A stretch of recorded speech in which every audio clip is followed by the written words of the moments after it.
आज ऐतिहासिक दिनमा हामी छौँ। यो ऐतिहासिक क्षणमा गणतन्त्र 2065 जेठ 15 गते आजकै दिन नेपालमा स्थापित भएको थियो। एक युगान्तकारी परिवर्तन हामीले महसुस गरेका थियौँ। सम्पूर्ण जनताहरूले गणतान्त्रिक नेपालमा प्रवेश गरेको यो सुखद दिन हो। यो दिनका पावन अवसरमा सम्पूर्णमा हार्दिक शुभकामना व्यक्त गर्दै कार्यक्रमलाई अगाडि बढाउने म अनुमति चाहन्छु। हामीले नेपालमा गणतन्त्रको स्थापनासँगै जनताहरूले गरेको ठुलो योगदान, त्याग, बलिदान र सङ्घर्षको ठुलो पृष्ठभूमि छ। गणतन्त्र प्राप्तिका निम्ति आफ्नो प्राण आहुति गर्नुहुने वीर शहीदहरू प्रति म उच्च सम्मान व्यक्त गर्दै हार्दिक श्रद्धासुमन व्यक्त गर्न चाहन्छु सर्वप्रथम। र सँगसँगै जो योद्धाहरू घाइते हुनुभयो, अपाङ्गता बेहोरिरहनु भएको छ, अङ्गभङ्ग हुनुभयो र जसले यसका निम्ति ठुलो योगदान दिनुभयो, ती सबै योद्धाहरूप्रति हार्दिक नमन व्यक्त गर्न चाहन्छु। सम्पूर्णप्रति हार्दिक सम्मान व्यक्त गर्दै आज यस कार्यक्रममा गणतन्त्र दिवसको यस विशेष दिनमा नागरिकको तर्फबाट गणतन्त्रले के दियो त? आखिर पात्रहरूमा परिवर्तन मात्रै भयो कि प्रवृत्तिमा पनि हामीले परिवर्तन देखेका छौँ। हिजो गणतन्त्रमा, हिजो राजतन्त्र हुँदा, एकात्मक र केन्द्रीकृत शासन व्यवस्था हुँदा हामीले कस्तो अवस्था बेहोरिरहेका थियौँ। खास गरी नागरिकले आज अनुभूत गरेको अवस्था के कतिको फरक छ र गणतन्त्रले जनतालाई वास्तवमै जनता सर्वोपरि हुने, नागरिक सर्वोच्चताको कुरालाई कतिको अंगीकार गर्न सकेको छ। गणतन्त्र संस्थागत हुने क्रममा छ। यसबीचमा कतिको सार्थक पहल कदमीहरू भए र कति हामीले अहिले बाधा बेचाहरू बेहोरिरहेका छौँ। अहिले पछिल्लो समय पनि प्रेममा दलित भएका नाममा नवराज विकहरू भेरीमा मृत्युको शिकार भएका छन्। धेरै यस्ता दुःखद घटनाहरू अहिले गणतन्त्रले सामना गरिरहेको छ। यद्यपि हामी अहिले कोभिड-19 को लडाइँमा, कोभिड-19 को संक्रमणका कारणले अत्यन्तै अप्ठ्यारो परिस्थितिमा छौँ र त्यस विरुद्धको लडाइँमा सम्पूर्ण विश्व नै एकताबद्ध भएर लागेको छ। हाम्रो नेपालको सन्दर्भमा पनि हामी सबै जहाँ छौँ सुरक्षित रहेर स्वास्थ्य सावधानी अपनाएर कोरोना भाइरस विरुद्धको लडाइँमा जुटिरहेका छौँ।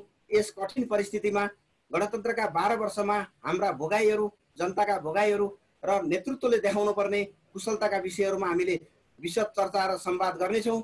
यो कार्यक्रममा सम्पूर्णलाई स्वागत गर्दै म सर्वप्रथम आफ्ना केही भनाइहरू राखिदिनु हुनका निम्ति कांग्रेस पाठशालाका आदरणीय संरक्षक, जसले हामीलाई मार्गनिर्देशन र अभिभावकत्व गरिरहनु भएको छ, नेपाली कांग्रेसका केन्द्रीय सदस्य आदरणीय गगन थापाज्यूलाई हार्दिक अनुरोध गर्दछु। धन्यवाद युवराजी। श्रद्धेय नेता अग्रज नरहरी दाई, श्रद्धेय अग्रज श्याम दाई, अरू यो कार्यक्रममा उपस्थित सबै मेरो मान्यवरहरू, उपस्थित साथीहरू र हामीलाई प्रत्यक्ष सुनिराख्नुभएका, हेरिराख्नुभएका मान्यवर तथा साथीहरू, यहाँहरू सबैलाई मेरो हार्दिक अभिवादन, नमन, नमस्कार, जय नेपाल। म यो पाठशालाको व्यवस्थापन गर्ने साथीहरूलाई मुरी धन्यवाद दिन चाहन्छु।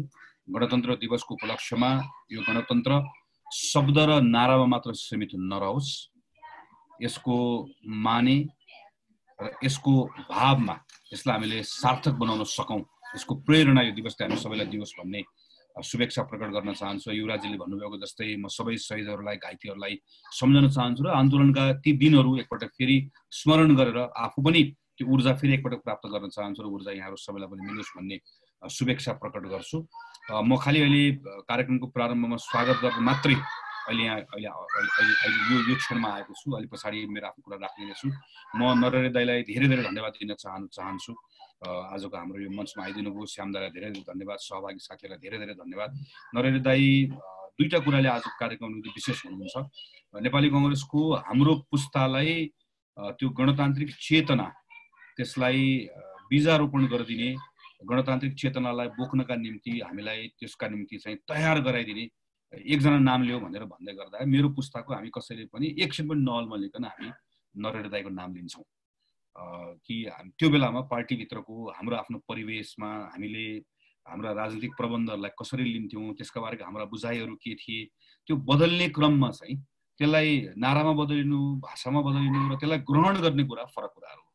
त्यो सन्दर्भमा नरहरी दाइले अघि युवराजले चर्चा गर्नुभयो त्यो गणराज्य अभियान पार्टीभित्रको उहाँको त्यो विद्रोह हामीलाई गर्नुभएको प्रशिक्षण हामीलाई तयार गर्नुभएको कुरा यो सबै कुराको लागि आज हाम्रो निम्ति एकदमै विशेष उहाँको उपस्थिति छ र त्यो सँगै पाठशालाको सन्दर्भमा पनि म दाइलाई सम्झाउन चाहन्छु कि जतिखेर हामी 62 सालको आन्दोलनको सेरोफेरोमा थियौँ अहिले यो कार्यक्रममा आज सहभागी हुनुहुन्छ प्रतापजी हुनुहुन्छ दिल्लीजी हुनुहुन्छ त्यो बेलाको साथीहरू अरू साथी कृष्णजी हुनुहुन्छ युवराजी अहिले सुरुमा हुनुभयो अरू पनि साथीहरू हुनुहुन्छ हामीहरू त्रिचन्द्र कलेजको एउटा सानो कोठामा हप्तामा एक दिन जम्मा हुन्थ्यौँ र हामी आफूले पढेको पुस्तक सेयरिङ गर्थ्यौँ त्यो गर्दा गर्दै हामीले किन यसलाई अलिकति औपचारिकता नदिने भनेर यो सोचिरहँदै गर्दाखेरि दुईजना नेताहरू कांग्रेसको नरहरी दाइ र प्रदीप गिरी दाइ दुईजना खास भन्ने पनि अघि हाम्रो एक प्रकारले हाम्रो मेन्टर उहाँहरूलाई हामी भन्छौँ जहिले पनि पाठशालाको जसले हामीलाई यसलाई सङ्गठित गर यसरी गर भनेर हामीलाई उत्प्रेरित गर्ने सिकाउने लेखपढ गर्नका निम्ति त्यसैबाट पाठशाला जन्मिएको हामीले अहिले नेपाली कांग्रेसको ऐतिहासिक दस्तावेज पार्टी स्थापनादेखि यो बेलासम्मको त्यसलाई हामीले सङ्ग्रहित गरेका छौँ पार्टीबाट विचार भन्ने हामी एउटा सानो जर्नल जस्तो हामी निकाल्छौँ थुप्रै कार्यक्रमहरू आयोजना गर्छौँ पार्टीभित्र हामीभन्दा पछाडिको पुस्तालाई पनि यसमा लगाउने कोसिस गरिरहेका छौँ यो त्यहीबाट प्रारम्भ भएको आज यो पाठशालाको मञ्चमा गणतन्त्र दिवसको दिनमा गणराज्य अभियानका अभियन्ता नेतालाई बोलाउन पाउँदा एकदम खुसी लागेको छ हाम्रो आजको अर्को वक्ता श्याम दाइ हुनुहुन्छ हामीलाई परेको यो हामी जसरी यो पछि त्यो 60-62 सालपछि हामी जसरी इभल्भ भयौँ त्यसमा श्याम दाइ त्यसको एउटा प्रतिनिधि हुनुहुन्छ त्यो समूहको पनि ठुलो हामीलाई प्रभाव थियो छ कि नेपालको प्रजातान्त्रिक आन्दोलनले उठाइरहेका कतिपय विषयहरू त्यसले बुझेको त्यसले जगतलाई कसरी हेर्छ समाजलाई कसरी हेर्यो समयलाई कसरी बुझ्यो र नेपाल सँगसँगै फेरि नेपालको जरासम्म गाडिएको यहाँ जरासम्म रहेको तलसम्म गएको नेपालको वाम आन्दोलनले यहाँको भाषाभाषीको विषयलाई यहाँभित्रका विविधताका विषयलाई यहाँभित्रको विभेदको विषयलाई यसलाई जसरी हेर्यो बुझ्यो त्यो बेलामा चाहिँ त्यो गणतान्त्रिक चेतना निर्माण गर्ने क्रममा त्यो कोणबाट ती विषयहरूलाई अन्तक्षेपित गरिदिने हाम्रो वृत्तमा प्रवेश गराइदिने हामीलाई प्रशिक्षित गर्ने हामीलाई त्यसका निम्ति तयार गर्ने काममा श्याम दाइको ठुलो योगदान रह्यो त्यसैले हामी जहिले पनि हामी पाठशालाको मञ्चहरूमा छलफल गर्दै गर्दा हामी लेखपढको बेलामा सम्झँदै गर्दा श्याम दाइलाई बडो सम्मानका साथ सम्झन्छौँ म आज हाम्रो कार्यक्रममा आइदिनुभयो म असाध्यै धेरै म सबै साथीहरूको तर्फबाट दाइलाई पनि आभार प्रकट गर्न चाहन्छु र हामीहरूको यो पुस्ता तयार गर्ने क्रममा दाइहरूको योगदानलाई सम्झन्छु र त्यसकारणले गर्दा पनि हामीप्रतिको दाइहरूको अधिकार पनि धेरै छ दायित्व पनि धेरै छ हामीलाई अझै हामीले गरेका गल्ती कमजोरीमा हामीलाई अझै सिकाउँदै सच्याउँदै अगाडि बढ्ने क्रममा प्रेरणा पनि चाहिएको छ यो कुरा पनि आजको कार्यक्रमबाट हामीलाई प्राप्त हुन्छ भन्ने कुराको विश्वास व्यक्त गर्दै म दुईजना हाम्रो वक्ताहरूलाई स्वागत गर्दै साथीहरूलाई पनि स्वागत गर्दै युवराजी अब कार्यक्रमलाई अगाडि बढाउनका निम्ति म तपाईँलाई आग्रह गर्छु धन्यवाद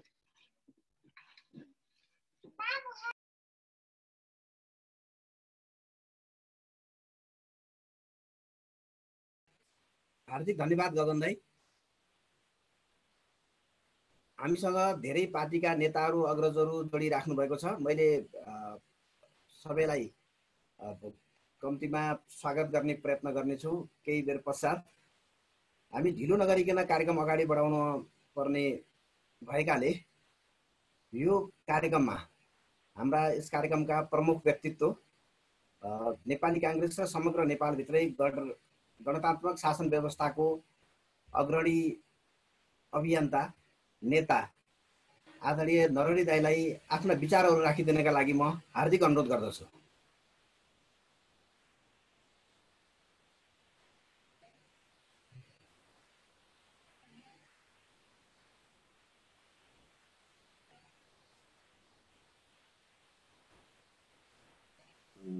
हृदयदेखि नै हार्दिक शुभकामना व्यक्त गर्दछु।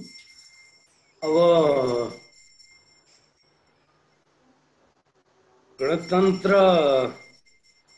भनेर संरचना र औपचारिकता मात्रै भन्ने हो भने गणतन्त्र आएकै छ, सबै कुरा व्यवस्थित बनिसक्यो भन्न पनि सकिन्छ। अरू कुरा व्यवस्थित हुँदै जाला भन्न पनि सकिन्छ। तर हामीले जे उद्देश्यले गणतन्त्रलाई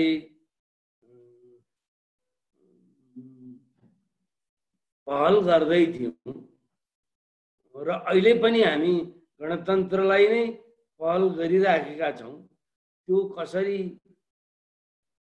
भनेर अहिले सबैले प्रश्न गर्छन्। अहिलेको सबै व्यवस्था गणतान्त्रिक भयो भन्छन्। संरचनामा गणतान्त्रिकै छ। हामीले संविधान बनायौँ 9 वर्ष लगाएर। अब त्यसपछि पहिलो संसदीय निर्वाचन गर्यौँ र त्यस निर्वाचनकै अन्तर्गत भनौँ अरू निर्वाचन पनि भए। प्रादेशिक सरकारको निर्वाचन पनि भयो, संसदको निर्वाचन पनि भयो, अब पालिका सरकार पनि बन्यो। त्यो पनि हाम्रै चरणमा भएको हो। अब किन तिनै सरकार बनिसके, अब काम गर्दैछ, अब 2 वर्ष 3 वर्षमा सबै पुरा हुन्छ त भनेर नि भन्लान् मान्छेले। त्यो एक ढङ्गले त्यो पनि भन्न मिल्छ। तर अब लक्षण राम्रोसँग देखाउन सक्नु पर्यो भन्ने कुरो सबैको छ मत। त्यसो भए हुनाले अलिकति अब हामीले सङ्घीय शासन बनाएका छौँ। अब सङ्घीय शासन भनेर संविधानमा नै व्यवस्थित गरिएको छ। 3 तहकै सरकारको अधिकार व्यवस्थित गरिएको छ। अब 3 तहकै सरकार व्यवस्था गरिँदा पालिका सरकारलाई हामीले 22 वटा अधिकार दियौँ, एउटा सामान्य। तर प्रदेश सरकारलाई 20 वटा मात्रै अधिकार दिइएको छ। ती सबै अब केन्द्र वा सङ्घीय सरकारकै अधिकार थिए पहिला। गणतन्त्र आउनुभन्दा, सङ्घीयता आउनुभन्दा पहिला। त्यसरी बनेका सरकारलाई अहिलेको सरकारले, अहिलेको सङ्घको सरकारले अधिकार दिन खोजेको छैन। यो चाहिँ यथार्थ कुरा हो। अब यो मैले मात्रै भने होइन।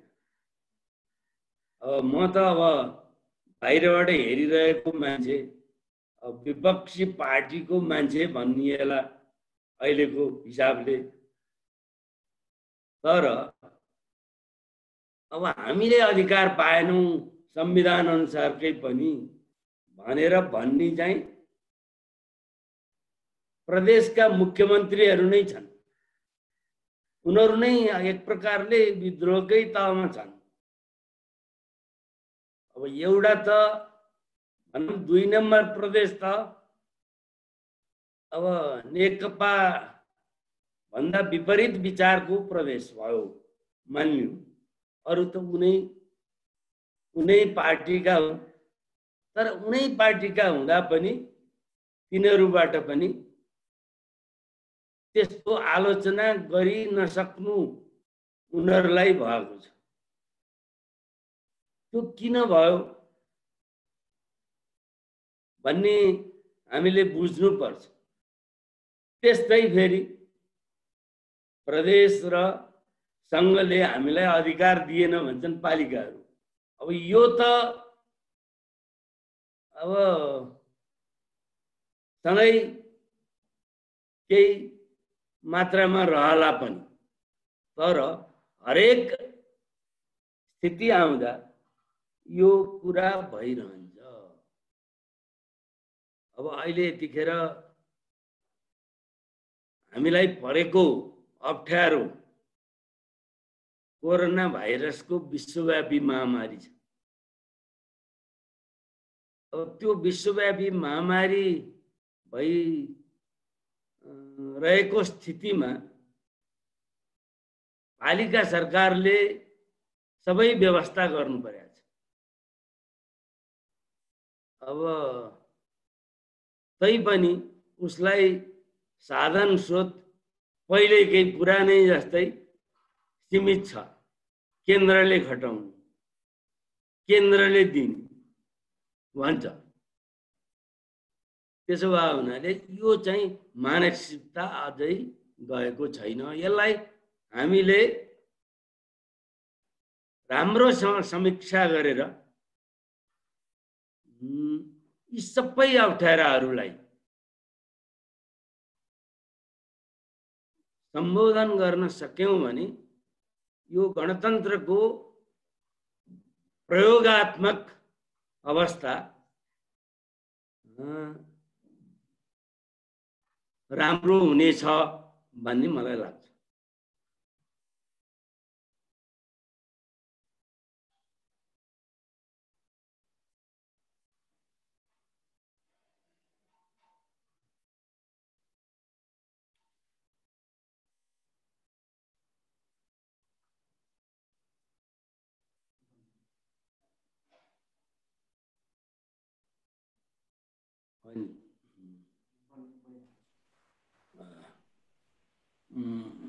भाइकोमा केही समस्या आयो कि?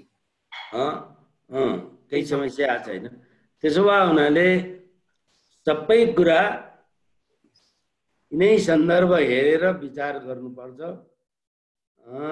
अहिले गणतन्त्रको 12 वर्ष बित्यो, तर 12 वर्षमा 9 वर्ष हामीलाई संविधान बनाउने लाग्यो, 3 वर्ष सरकार बन्या छ, 3 वर्ष लाग्यो सरकार बनेको।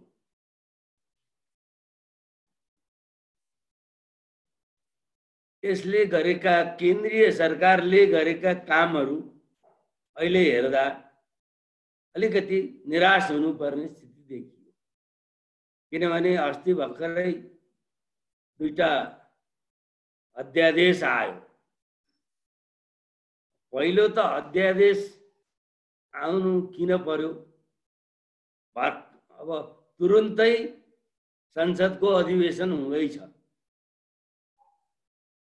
त्यो नै अलि अनौठो भयो। त्यसमा पनि त्यस्तो प्रतिगामी अध्यादेश किन आउनु पर्यो? त्यस्तो नभए किन त्यो तुरुन्तै फिर्ता गर्नु पर्यो? त्यो चाहिँ गम्भीर त्रुटि हो। त्रुटि अहिले सच्चिएको छ केही समयका लागि, तर मानसिकता सच्चिएन। मानसिकतालाई गणतान्त्रिक चेतनाद्वारा लोकतान्त्रिक बनाउन नसकिन्जेल हामीले सही अर्थमा शासन व्यवस्था सञ्चालन गर्न सक्दैन। हुन त हामीले संरचनागत रूपमा परिवर्तन गरेका छौं, भयो, हामीले भनेका कुरा सबै भयो भन्न सकिएला, तर त्यसको सार चाहिँ के भयो? त्यसमा हामीले गम्भीरतापूर्वक ध्यान दिनु पर्यो। यी कुरा नै यतिखेरका हाम्रा ज्वलन्त समस्या हुन्। अब अरू सामाजिक आर्थिक स्थितिमा पनि त्यति हामी उल्लेखनीय गतिविधि केही हासिल गर्न सकेन। किनभनेदेखि अब आर्थिक त अब हामीले अलिकति काम आफैले गर्दा मात्रै हुने कुरा हुन्छ, अरूले दिएर मात्रै गरिने कुरो हुँदैन। तर त्यो काम पनि क्रमशः हामी गर्दै जानु पर्यो। रोकिएका काम पनि रोकिएकै छन्, नयाँ काम पनि सुरु हुन सकेका छैनन्। सुरु हुन्छन् र सकिन्छन् भनेर आशा गरेका थुप्रै योजनाहरू बिचैमा रोकिएका छन्। अनेक समस्या आएको छ। त्यसो भए हुनाले शासनको कुशलता पनि त्यति देखिएन। तैपनि अब यो समय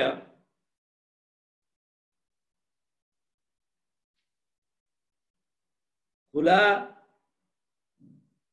र लोकतान्त्रिक समय हो। त्यसो भए हुनाले सबैले यो कुरालाई मनन गर्नु पर्यो। सरकारको जिम्मेवारी पहिलो हुन्छ, तर सरकारको मात्रै जिम्मेवारी अलि हुँदैन। यो कुरा पनि हामीले बुझ्नुपर्छ। सरकारलाई ठिक बाटोमा हिँडाउने पनि आम जनताले नै हो। त्यसमा अगुवा हुने व्यक्तिहरूले नै सरकारलाई सही बाटोमा हिँडाउनु पर्छ। सरकार भनेर जनताको मत लिइसकेपछि उसले पनि सही बाटोमा हिँड्ने बाचा कबुल त गर्नै पर्छ। जनताको मत पाइयो मात्रै भनेर उसको कर्तव्य पूरा हुँदैन। यही नै कुरा देखिएको छ।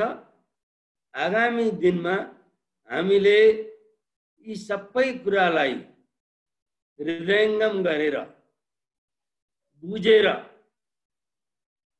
मनन गरेर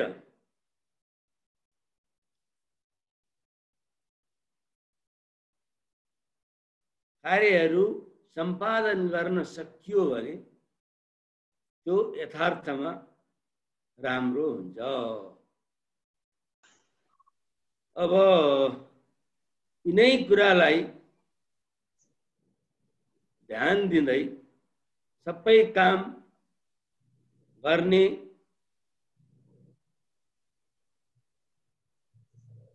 मनस्थिति बनाउनु पर्यो।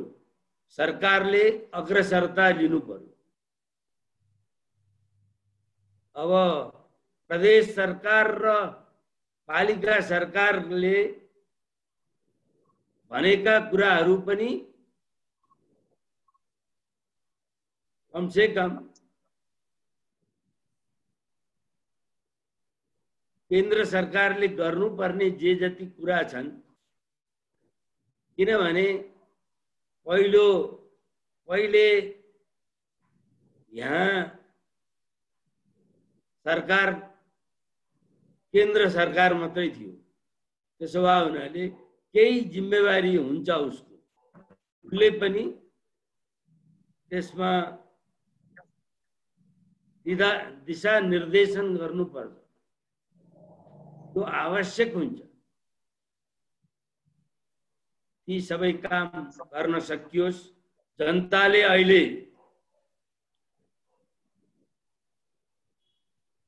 एउटै पार्टीलाई सशक्त बहुमत दिएका छन्। अब आधी जसो समय गइसक्यो। यी आधी समय पनि राम्रोसँग सदुपयोग गर्नु आवश्यक छ। यस निम्ति सबैले गणतन्त्र दिवसको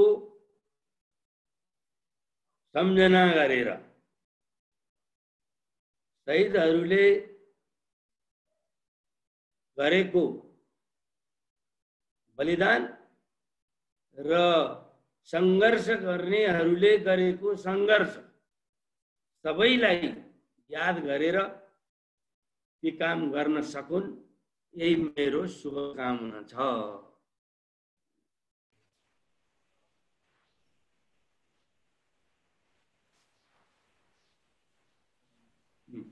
हार्दिक आभार एवं धन्यवाद व्यक्त गर्न चाहन्छु नेपाली कांग्रेसका केन्द्रीय सदस्य श्रद्धेय नेता नरहरि आचार्यज्यूलाई आफ्नो महत्त्वपूर्ण भनाइका निम्ति। मैले बीचमा हाम्रा आमन्त्रित व्यक्तित्वहरूलाई थोरै जोड्न चाहे। नेपाली कांग्रेसका केन्द्रीय सदस्य लीला संग्रहज्यूलाई स्वागत गर्न चाहन्छु कार्यक्रममा। त्यसैगरी नेपाली कांग्रेस 5 थरका सभापति नरेन्द्र गुरुङज्यूलाई स्वागत गर्न चाहन्छु। नेपाली कांग्रेसका नेता पूर्व मन्त्री जनकराज गिरिजीलाई स्वागत गर्न चाहन्छु। नेपाल विद्यार्थी संघका पूर्व महामन्त्री नेपाली कांग्रेसका नेता मनोज मणि आचार्यजीलाई स्वागत गर्न चाहन्छु। त्यसैगरी इन्जिनियरिङ क्षेत्रका नेता एनएका पूर्व महासचिव उमेश थानेजीलाई स्वागत गर्न चाहन्छु। त्यसैगरी अधिकारकर्मी माधवी भट्टजीलाई पनि कार्यक्रममा स्वागत गर्न चाहन्छु। सम्पूर्ण अन्य उपस्थित महानुभावहरूलाई पनि स्वागत गर्न चाहन्छु। प्रारम्भमै 100 भन्दा बढी पार्टिसिपेन्ट्सहरू जोड्ने गरी हामीले कार्यक्रमको तयारी गरेका थियौं।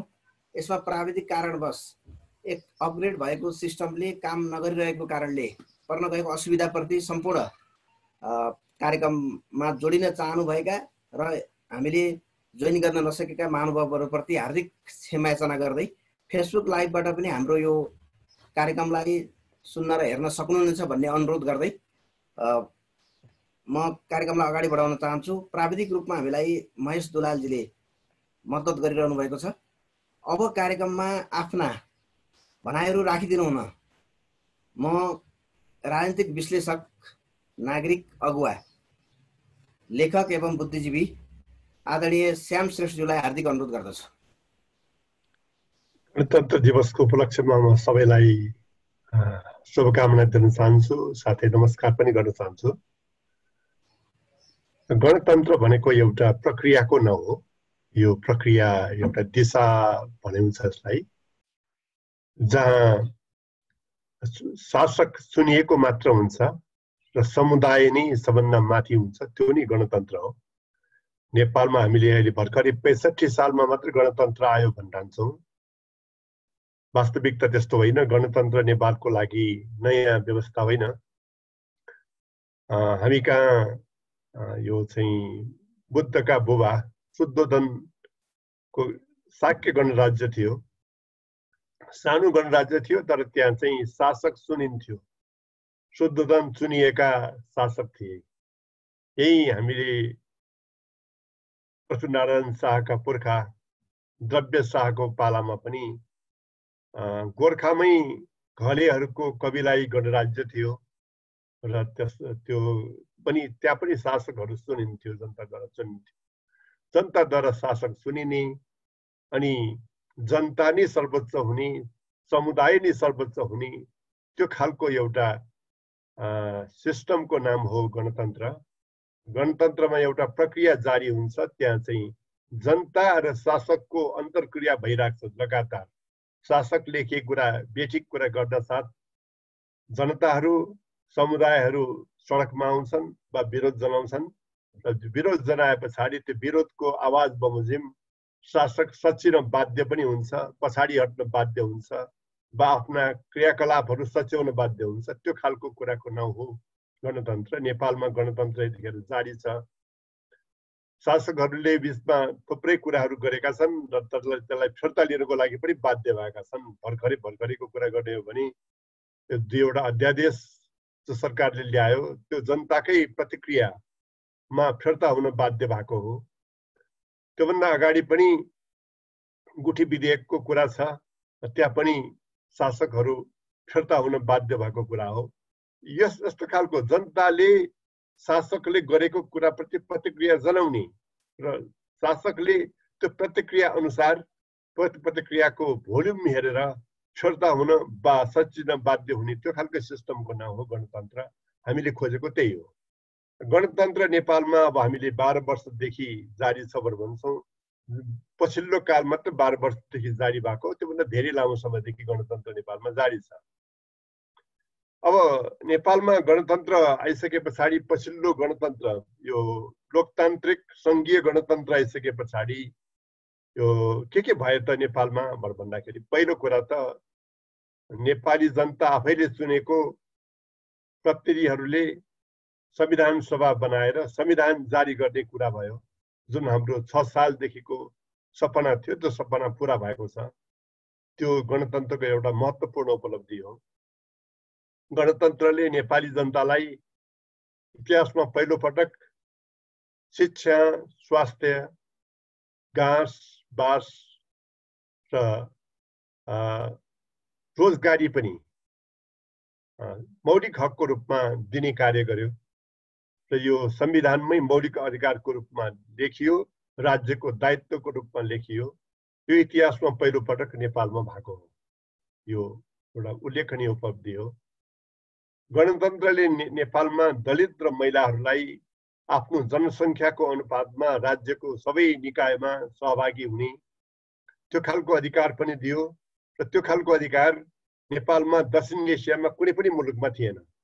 नेपाल पहिलो मुलुक हो जहाँनिर उनीहरू चाहिँ आफ्नो समानुपातिक समावेशिताको अधिकार प्रयोग गरेर राज्यमा चाहिँ समावेश हुने खालको उनीहरूले अवसर पाएका छन्।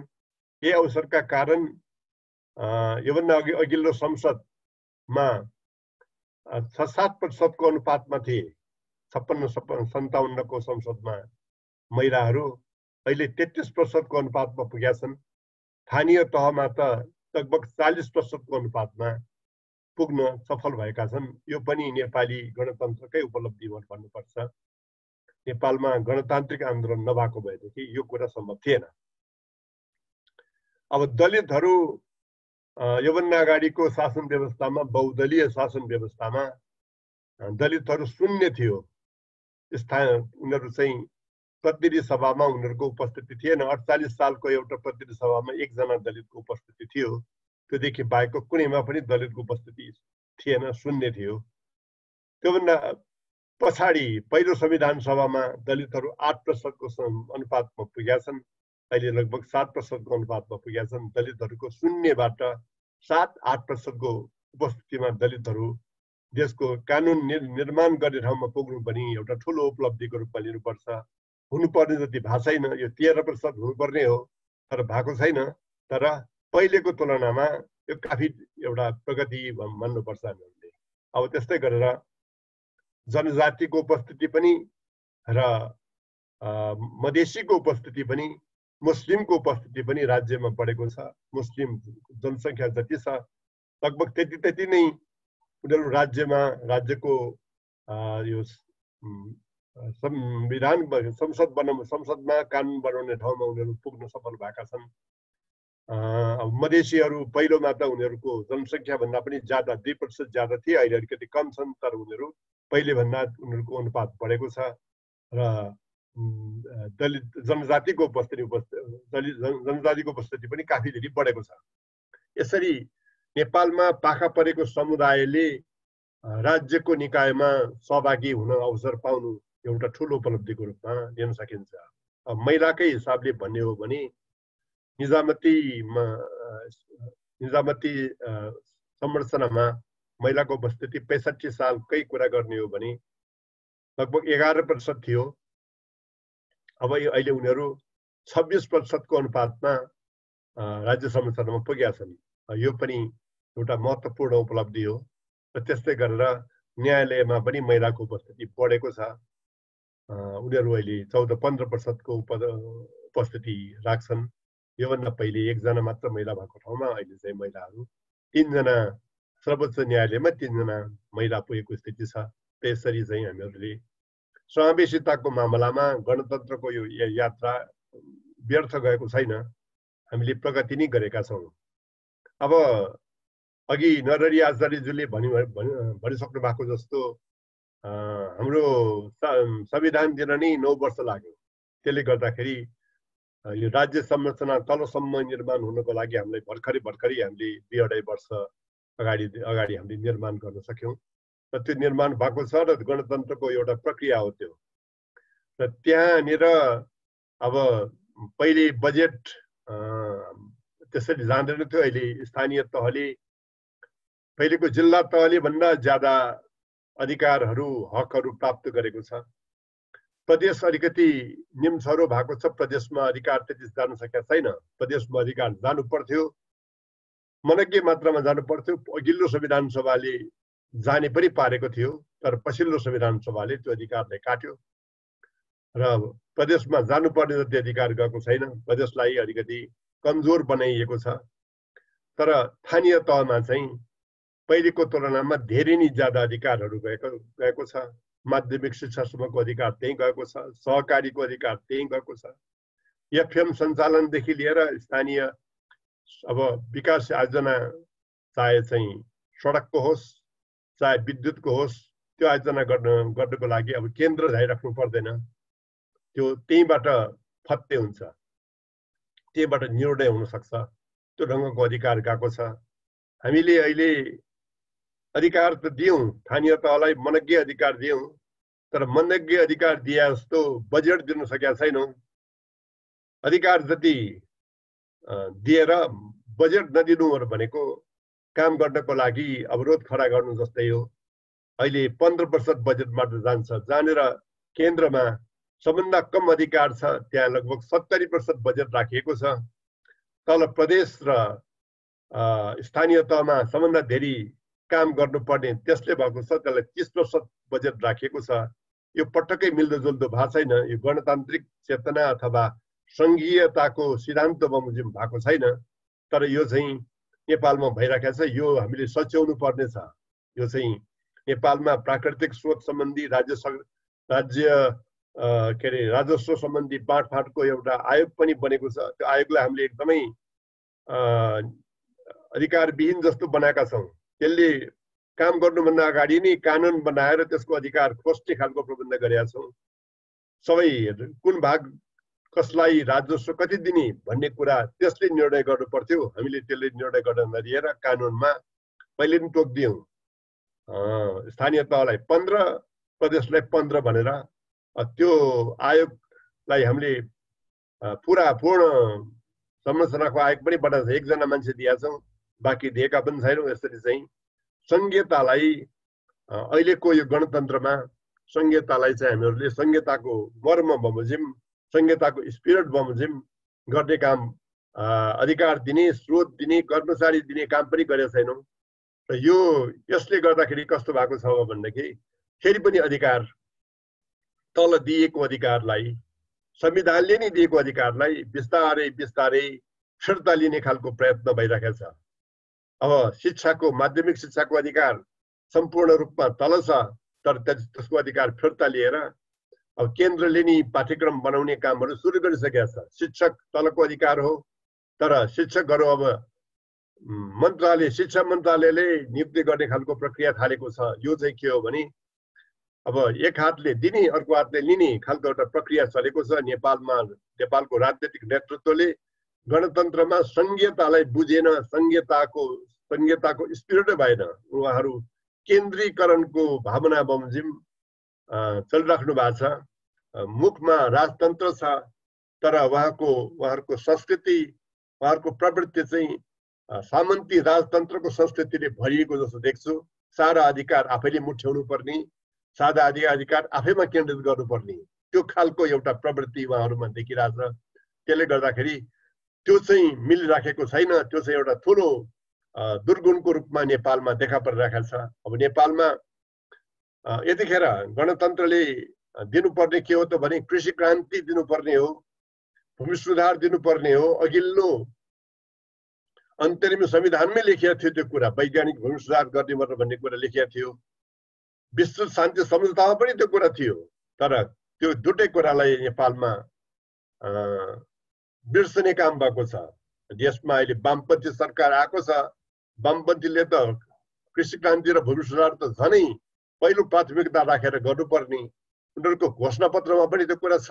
तर उनीहरूले न त कृषि क्रान्ति गर्ने छाँटकाट छ, न त चाहिँ यो चाहिँ भूमि सुधार गर्ने छाँटकाट छ।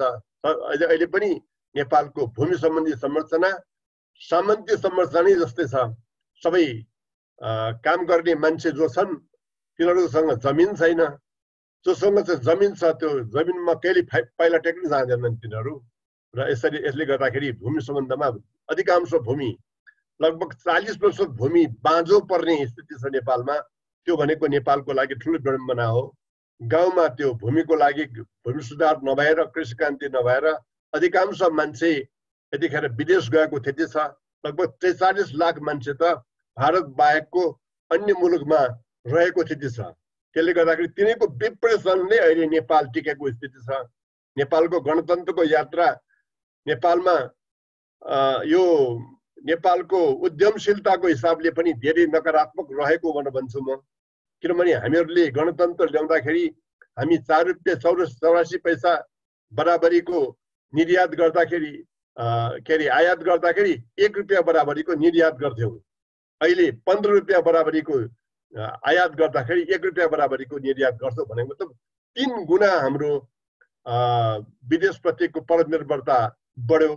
र हामीहरूले यसरी चाहिँ अहिले जुन ढङ्गले गरिराखेका छौँ त्यो चाहिँ के हो भने परनिर्भर दलाल पुँजीवादी खालको चाहिँ हामीहरूले नेपालमा गर्यौँ। जबकि हामीहरूले संविधानमा लेखेको समाजवाद उन्मुक्ता थियो।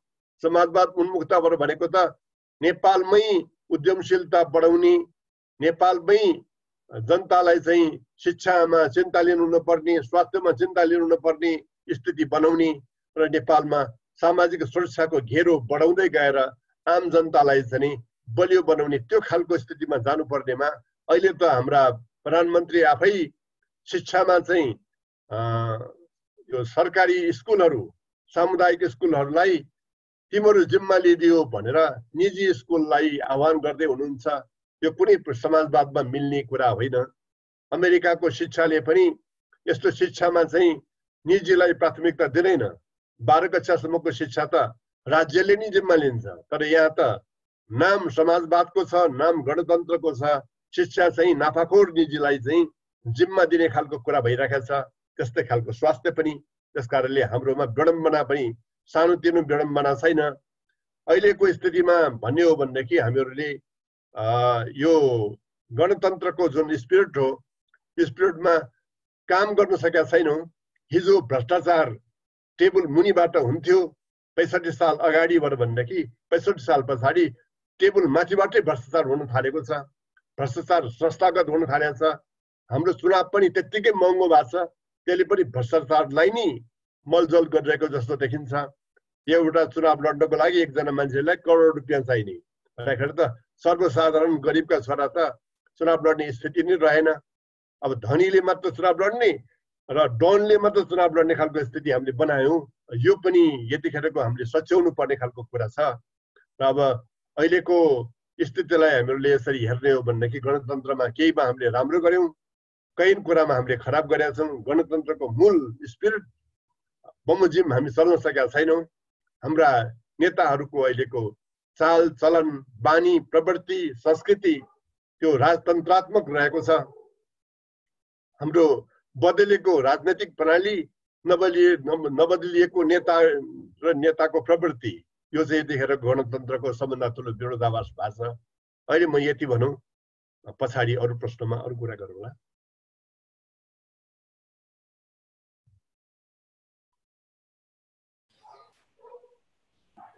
हार्दिक धन्यवाद।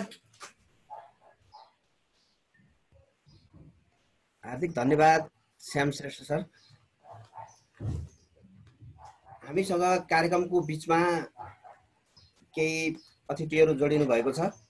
उहाँहरूलाई म सरस्वती स्वागत गर्न गइरहेको छु। सिन्धुपाल्चोक नेपाली काङ्ग्रेसका सभापति आदरणीय विकास लामा, नेपाल विद्यार्थी सङ्घका पूर्व महामन्त्री सरोज थापा, नेपाल विद्यार्थी सङ्घका पूर्व उपाध्यक्ष, नेपाली काङ्ग्रेस नीति अनुसन्धान तथा प्रशिक्षण प्रतिष्ठानका केन्द्रीय सदस्य प्रमोद हरि गुरागाई, त्यसै गरी पाँचखाल नगरपालिकाका मेयर आदरणीय महेश खरेलजीहरू जोडिनु भएको छ। सबैलाई म एकमुष्ट स्वागत गर्न चाहे। अब कार्यक्रममा आफ्ना भनाइहरू राखिदिनु हुन नेपाली काङ्ग्रेसका केन्द्रीय सदस्य, गणतान्त्रिक आन्दोलनका अग्रणी व्यक्तित्व, नेपाली राजनीतिका लोकप्रिय एवं आशातीत व्यक्तित्व आदरणीय गगन थापाज्यूलाई म हार्दिक अनुरोध गर्दछु। धन्यवाद युवराजी। नरहरी दाई र श्याम दाईले एकदमै राम्रोसँग हामीहरूलाई प्रशिक्षित गर्ने ढङ्गबाट हामीहरूले कहाँ राम्रो गर्यौँ कहाँ चुक्यौँ भनेर यो विषयलाई प्रवेश गराउनु भएको छ। म त्यसैमा टेकेर छोटकरीमा आफ्नो केही कुराहरू राख्छु। श्याम दाइले हामीले गणतन्त्र दिवस मनाउँदै गर्दाखेरि यो 12औं गणतन्त्र दिवस भनेर यहाँबाट प्रारम्भ गरिरहँदाखेरि यो सङ्घीय लोकतान्त्रिक गणतन्त्रको 12 वर्ष हो। तर हामीसँग हाम्रो आफ्नो इतिहासमा बुद्धकालीन समय त्यो बेलादेखिको गणतन्त्रको हाम्रो आफ्नो अनुभवहरू छ, अभ्यासहरू छ, त्यसलाई सँगसँगै राखेर हेर्नुपर्छ, सिकिराख्नुपर्छ भन्ने एउटा महत्त्वपूर्ण विषय हाम्रो बिचमा राख्नु भएको छ। यसलाई म पाठशालाको साथीहरूलाई यी विषयहरू छलफलका दौरानमा उठेका विषयहरूलाई फर्दर अध्ययनको अनुसन्धानको विषय तपाईँहरूले बनाउनुहुन्छ भन्ने विश्वास पनि व्यक्त गर्छु। यो सङ्घीय लोकतान्त्रिक गणतन्त्रकै वर्षहरूलाई हामीले आज हामी कहाँ पुगेको छौँ भनेर हेरिरहँदा एउटा कुरा बिर्सन हुन्न। जतिखेर हामी 60-62 सालको आन्दोलनमा थियौँ त्यो बेलामा हामीलाई के लागिरहेको थियो? हामीलाई लागिरहेको कुराहरू मध्येको एउटा महत्त्वपूर्ण कुरा भनेको सिंहदेश युद्धमा थियो। विद्रोही साथीहरू बन्दुक बोकेर युद्धमै हुनुहुन्थ्यो। प्रत्येक दिन दर्जनौंको संख्यामा नेपालीहरू मारिएको समाचारहरू सुन्नका निम्ति, त्यो नियति बेहोर्नका निम्ति हामीहरू सबै बाध्य भएको अवस्था थियो। राजाले शासन आफ्नो हातमा लिनुभएको, हाम्रो बोल्ने, हिँड्ने, लेख्ने, हाम्रा जति पनि अहिले जुन हामीलाई ग्रान्टेड जस्तो लाग्छ, अहिले माइतीघर मण्डलामा उभिएर बस्ने साथीलाई आनन्दले त्यो पोस्टर बोकिराख्दै गर्दाखेरि मैले मेरो कुरा राखेँ भनेर भन्ने लाग्छ। त्यो बेलामा चाहिँ हामी त्यो राख्दै गर्दा राखेको चाहिँ उभिन साथै हामी चाहिँ तत्कालै हाम्रो आफ्नो त्यो स्वतन्त्रता गुमाउनु पर्ने हाम्रो अवस्थामा थियौँ। बाहिर काठमाडौँभन्दा बाहिर जाउँ, बन्दुक बोक्ने माओवादी साथीहरूको उपस्थिति थियो, त्यहाँ हाम्रो निम्ति स्पेस थिएन। सहरतिर राजाले स्पेस लिएको अवस्था थियो, हाम्रो निम्ति अवस्था स्पेस थिएन। हामी त्यो घुटनमा थियौँ, उकुस मुकुसमा थियौँ। हाम्रो निम्ति त्यतिखेर त्यसबाट बाहिर निस्कन सकिन्छ कि सकिन्न होला, हाम्रो आफ्नो जीवन चाहिँ जुन कुराबाट घेरिएको छ त्यसबाट बाहिर कहिले निस्केला भन्ने हाम्रो लागि त्यो बेलामा सबभन्दा बढी महत्त्वपूर्ण कुराहरू लाग्थ्यो। त्यसैले आज यो 12-13 वर्षमा के भयो, कहिलेकाहीँ हामी 62-63 सालको यो लोकतन्त्र दिवस मनाउने बेलामा छलफल गर्छौँ। छलफल गरिरहँदा चाहिँ म त्यो बेलाको सम्झन्छु। म 60 सालमा नेपालभरि घुम्न जाँदै गर्दाखेरि ठाउँ ठाउँमा यो नेपाली सेनाको चेकपोस्टहरू आउँदै गर्दाखेरि डराएर उत्रेको सम्झन्छु। राति बसिरहेको बेलामा चाहिँ सेना र माओवादीको बिचमा परको गाउँमा झडप भरे भनेर अर्को विद्यार्थी साथीले, नेवी समूह साथीले आएर भनेको सम्झन्छु। हेर्दा हेर्दै आफ्ना पार्टीका कतिपय साथीहरू चाहिँ हामीले गुमाएको म सम्झन्छु, नियतका साथीहरू मारिएको म सम्झन्छु। ती सबै कुराहरूको बिचमा हामीले हाम्रो आफ्नो युवा अवस्थाको केही क्षणहरू हामीले त्यहाँबाट बिताएको, पार गरेर आएको। त्यसैले मलाई चाहिँ अहिले प्रत्यक्ष युद्ध नभएको अवस्था नेपालमा भइरहेको, हामीले त्यसको व्यवस्थापन गर्न सकेको, नेपाल जस्तो देश जो त्यस्तो खालको विद्रोहबाट बाहिर एउटा व्यवस्थापन गरेर बाहिर आयो, 50% भन्दा बढी देशहरू 10 वर्षभित्रमा फेरि फर्किएर कुनै न कुनै गृहयुद्धमा गएको हाम्रो अनुभव रहँदै गर्दाखेरि बेला बेलामा बीचबीचमा फेरि हाम्रो आफ्नो वार्ता संवाद टुट्छ कि तुहिन्छ कि फेरि हामी युद्धको त्यही अवस्थामा जान्छौँ कि भन्ने जुन डर पनि हाम्रो बिचमा लामो समयसम्म रहिरह्यो, त्यसबाट करिब मुक्त भएको अहिलेको अवस्था हेर्दै गर्दाखेरि म चाहिँ त्यहाँबाट त्यसलाई सन्तोष मानेर त्यो बेलाको क्षणसँग त्यसलाई, त्यो सन्दर्भलाई तुलना गरेर हेरेर कम्तीमा त्यो बेलाको भन्दा अहिले हामी त्यो अँध्यारो भन्दा हामी उज्यालो अवस्थामा छौँ भनेर गौरव पनि गर्छु र त्यहीँबाट चाहिँ मेरो आफ्नो कुरा पनि अगाडि बढाउन चाहन्छु। यो सँगसँगै हामीलाई अर्को एउटा महत्त्वपूर्ण विषय के लागिरहेको थियो भने विद्यार्थी आन्दोलनमा हामीहरू काम गऱ्यौँ। म त संविधान सभामा पनि गएर काम गर्ने मौका पाएँ, श्याम दाइ पनि संविधान सभामा आएर योगदान गर्ने मौका श्याम दाइको पनि रह्यो। हामीहरू सबैलाई यो संविधान सभाले संविधान बनाउन सक्ला कि नसक्ला, संविधान बनाउन सकेन भने के हुन्छ, आज संविधान नबनिरहेको भए, युद्धको अवस्था भइरहेको भए आज हामी के छलफल गरिरहेका हौँ, वा नेपालको संविधानै बनाउन नसक्यौँ, युद्धको अवस्थाबाट बाहिर हामी सकेनौँ, नभएको हामी आज के विषयमा छलफल गरिरहेका हुन्थ्यौँ। त्यो संविधान बनाउने त्यो यात्रा पनि हाम्रो निम्ति कस्तो कष्टप्रद रह्यो, कति सकसपूर्ण रह्यो, बिग्रियो भत्क्यो तुइयो भनेको अवस्थाबाट हामीहरू कसरी त्यसबाट बाँचेर बचाएर हामीहरू बाहिर निस्क्यौँ र आज हामीसँग सङ्घीय लोकतान्त्रिक गणतन्त्रलाई संस्थागत गर्ने संविधान छ भन्ने कुरामा टेकेर नै म आफ्नो कुरा अगाडि राख्न चाहन्छु। यो दोस्रो कुरा भयो। तेस्रो कुरा, नेपाली कङ्ग्रेसको विधानमा हामीले प्रश्नसँग लेखेका थियौँ कि नेपाली कङ्ग्रेस पार्टी नेपालभित्र न्यायपूर्ण समाज बनाउन चाहन्छ त्यो न्यायपूर्ण समाज निर्माण गर्नका निम्ति हामीले एउटा माध्यम छानेका छौँ। त्यो माध्यम भनेको संवैधानिक राजतन्त्र र बहुदलीय संसदीय व्यवस्था हो। बहुदलीय संसदीय व्यवस्था र संसदीय व्यवस्थाको माध्यमबाट हामी नेपाली समाजलाई परिवर्तन गर्न चाहन्छौँ, आर्थिक सामाजिक रूपान्तरण गर्न चाहन्छौँ भन्ने हाम्रो पार्टीको विधानको उद्देश्य ठ्याक्कै लेखिएको थियो र काङ्ग्रेसको सदस्यता प्राप्त गर्ने प्रत्येकले म काङ्ग्रेसको सदस्य बन्छु भनेको दिन काङ्ग्रेसको त्यो उद्देश्यलाई मानेर सदस्य बन्थ्यो। हामीले त्यसबाट संवैधानिक राजतन्त्र र बहुदलीय संसदीय व्यवस्था माध्यम छ। हामीले के भन्यौँ भने उद्देश्य हाम्रो बदलिएको छैन, राष्ट्रियता लोकतन्त्र समाजवाद हाम्रो आदर्श हो, त्यो पनि बदलिएको छैन।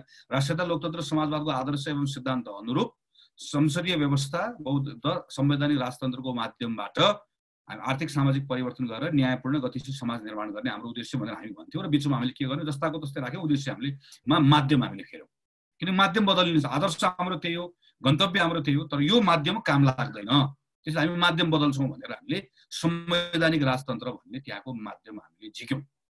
त्यसैले काङ्ग्रेसको साथीहरूलाई हामीले त्यो बिचमा लगातार छलफल गर्दै गर्दाखेरि के भन्यो भने हाम्रो पार्टीले संवैधानिक राजतन्त्र विधानबाट झिक्दै गर्दाखेरि यो नेपाली कङ्ग्रेस आफ्नो जुन मान्यता छ, विश्वास छ, त्यसबाट अलग हुन्छ कि भन्ने त्यो कोणबाट छलफल आउँदै गर्दा हामीले जमेर त्यसमा छलफल गऱ्यौँ कि एउटा पार्टीको जीवनमा माध्यमहरू कसरी बदलिन सक्छ भनेर हामीले भन्यौँ र सङ्घीयता हामीले त्यसलाई एक्सेप्ट गऱ्यौँ, रिपब्लिक हामीले त्यसलाई एक्सेप्ट गऱ्यौँ र यसरी हाम्रो आफ्नो पार्टीको हाम्रो आफ्नो माध्यम बनायौँ।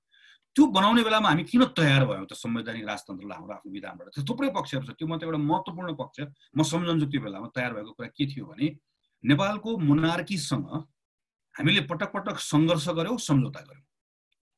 हामीले सङ्घर्ष गरेर सम्झौता गऱ्यौँ। सम्झौता गरेपछि ऊ एउटा थान्कोमा बस्यो, संवैधानिक राजतन्त्रको रूपमा बस्यो। तर नेपालको मोनार्कीको चरित्र के देखियो भने त्यो इभल्भ भएर संवैधानिक राजतन्त्रका रूपमा आफ्नो सीमाभित्र बसेर त्यो भूमिका निर्वाह गर्दै आएको बेलायतको संवैधानिक राजतन्त्र, नर्वेको संवैधानिक राजतन्त्र वा जापानको संवैधानिक राजतन्त्र जस्तो हाम्रो अनुभव हामीसँग रहेन। अहिले ६२ सालमा हामीले फेरि संवैधानिक राजतन्त्र मान्छौँ भनेर त्यो बेलामा सेरिमोनियल मोनार्की भनेर भन्ने अझ चलन थियो।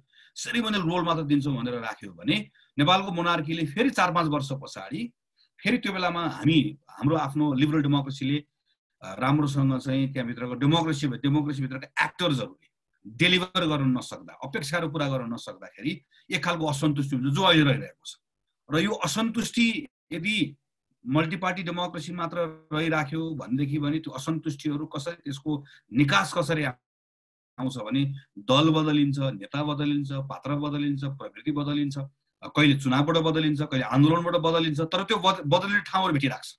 तर मोनार्कीको प्रेजेन्स रह्यो भनेदेखि भने त्यो बदलिने कुराको निकास कहाँबाट आउँछ फेरि भने फेरि मोनार्की आउँछ रिक्लेम गर्नका लागि कि मैले पावर लिए पनि बदलिन्छ भनेर आउँछ। जुन कुरा हामीले राजा ज्ञानेन्द्रको शासनकालमा 2005मा 2002 देखि 2005 को बिचमा हामीले हेऱ्यौँ। त्यो बेलाको स्टेटमेन्टहरू हामीले सम्झ्यौँ भने त्यसबाट काङ्ग्रेसको कम्तीमा म काङ्ग्रेसको कुरा भन्न सक्छु कि नेपाली कङ्ग्रेसको हामीहरू चाहिँ के ठाउँमा पुगेको भने नेपालमा लिबरल डेमोक्रेसीको यही बाटो नेपाल हिँड्थे। लिबरल डेमोक्रेसीभित्र हाम्रो आइडियाजहरू कन्टेस्ट गर्छौँ, हामीहरू त्यहाँभित्र लड्छौँ, बाँच्छौँ, फरक फरक ओपिनियन्सहरू आउँछ, कार्यक्रम फरक हुन्छ, तरिकाहरू फरक हुन्छन्, तर हाम्रो फ्रेमवर्क त्यही हुन्छ। तर मोनार्कीसँगै राख्यो भने यसले लिबरल डेमोक्रेसीको फ्रेमवर्कलाई भत्काइदिइराख्छ, पटक पटक भत्काउँछ। त्यस कारणले गर्दा मोनार्की र डेमोक्रेसी नेपालमा को एक्जिस्ट गर्न सक्दैन, सँगै जान सक्दैन। यो बेलायतको मोनार्की वा नर्वेको जापानको मोनार्की जस्तो होइन। त्यसैले मोनार्कीलाई अब हामीले अलग राख्नुपर्छ भनेर हाम्रो मूल हामीलाई सबभन्दा बढी त्यो डेमोक्रेसीलाई संस्थागत गर्ने कुराको सन्दर्भमा यसले हामीलाई सबभन्दा बढी उत्प्रेरित गरेको अवस्था थियो। अब यो कोणबाट हेऱ्यो भनेदेखि भने आज मोनार्की चाहिँ योबाट अलग भएर राष्ट्र संस्था नभएको अवस्था रहँदै गर्दाखेरि हामीले भनेको जस्तो डेमोक्रेसीको विकल्पकै बारेमा लोकतन्त्रको विकल्प होइन, लोकतन्त्रभित्र मात्रै विकल्पहरू खोजियोस् भनेको अवस्था चाहिँ यो कहीँ कतै अलिकति पनि यो हामीले के भन्छौँ भन्ने कुरा होइन, आम रूपमा नागरिकलाई लागेको यसको कुनै पनि विकल्पहरू कहीँ कतै सोच्नै पर्दैन भनेर लागेको अवस्था छ त भनेर प्रश्न गर्नुपर्नेछ, निर्मम समीक्षा गर्नुपर्नेछ। आज पनि प्रधानमन्त्रीजीले गणतन्त्र दिवसको दिनमा स्टेटमेन्ट दिने गर्दाखेरि गणतन्त्रबाट कोही पनि पछाडि फर्कदैन अब भनेर भनिराख्नुपर्ने, हाम्रै पार्टीका नेताहरूले हामीले बोल्दै गर्दाखेरि चाहिँ कसैले गणतन्त्रमाथि आँखा नलागाओस् भनेर भनिराख्नुपर्ने भनेको त्यो सेन्स अफ इन्सिक्युरिटी चाहिँ हाम्रो भित्र छ। त्यो किन भनेदेखि भने हामीले जसरी यसलाई पिपलले यसलाई अन गर्नुपर्ने, आज हामीले शुभकामना दिँदै गर्दा हामीले भन्दै गर्दाखेरि प्रत्येक नेपालीलाई योसँग चाहिँ जोडिनु पर्ने जुन अवस्था हामीले निर्माण गर्नुपर्ने गर्न नसकिराख्दाखेरि मोनार्कीलाई अलग राख्दाखेरि मात्रै यसको निर्विकल्पतामाथि प्रश्न आउँदैन भनेर जुन हामीले कुरा ठान्यौँ, त्यो चाहिँ हाम्रो आफ्नो पर्फर्मेन्ससँग यसलाई मैले भने पिपलले अन गर्ने कुरासँग एकदम धेरै जोडिएको हुँदो रहेछ भन्ने कुरा सायद हामीले आज एउटा समीक्षा गर्नुपर्छ भन्ने मलाई लाग्छ।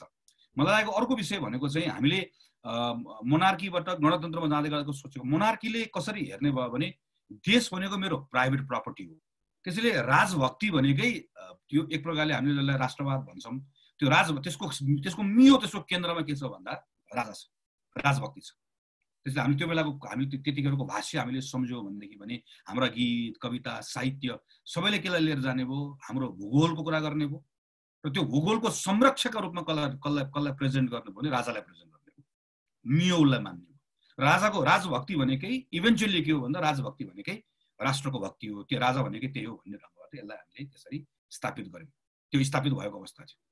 हामीले मोनार्कीबाट गणतन्त्रमा आउँदै गर्दाखेरि यो मान्यतै यसलाई भङ्ग गर्ने हो र यो मान्यता भङ्ग गरिसके पछाडि हामीले एक प्रकारले भन्यो भने त हाम्रो आफ्नो त्यो मान्यता भङ्ग गर्दै गर्दाखेरि सोसाइटीलाई जसले जो सोसाइटी जसरी बाँधिएर बसेको छ त्यसको मियो नै त्यसलाई त्यहाँबाट अलग गरिसके पछाडि त त्यो छ्यार्र ब्यार्र हुन्छ, स्क्याटर्ड हुन्छ, अलबलिन्छ र त्यसलाई बाँध्ने कुरा इतिहासमा गएर खोज्ने भयो।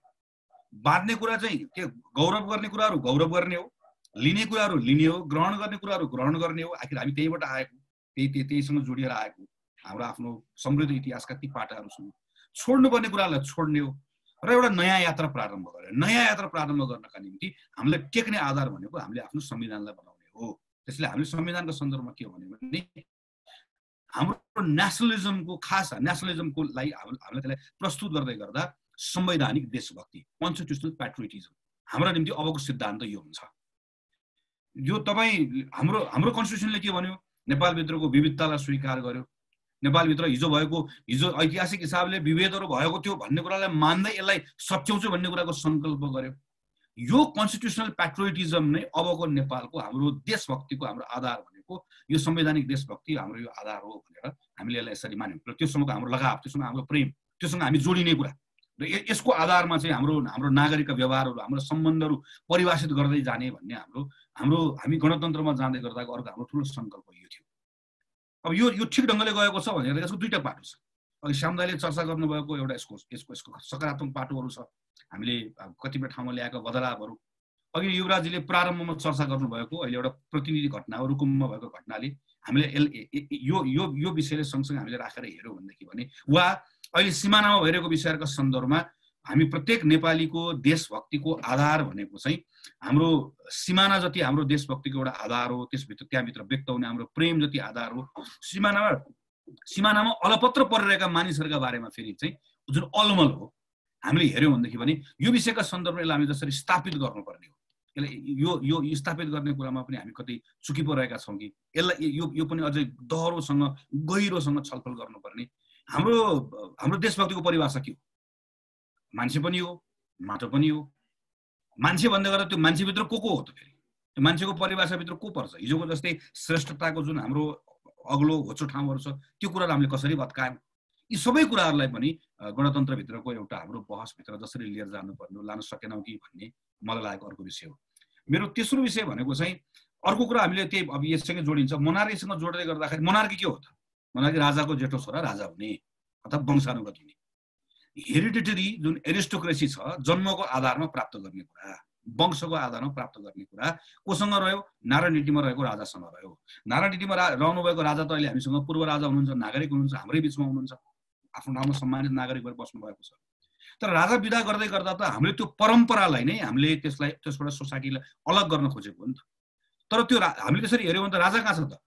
राजा घरभित्र पनि राजा छ, समुदायमा राजा छ, विद्यालयमा राजा छ, पार्टीमा राजा छ भनेको सबैतिर छ, जसलाई चाहिँ के को आधारमा त्यो प्राप्त भएको हुन्छ भन्दै गर्दाखेरि त्यो भनेको फेरि रगतको कुरा मात्र होइन।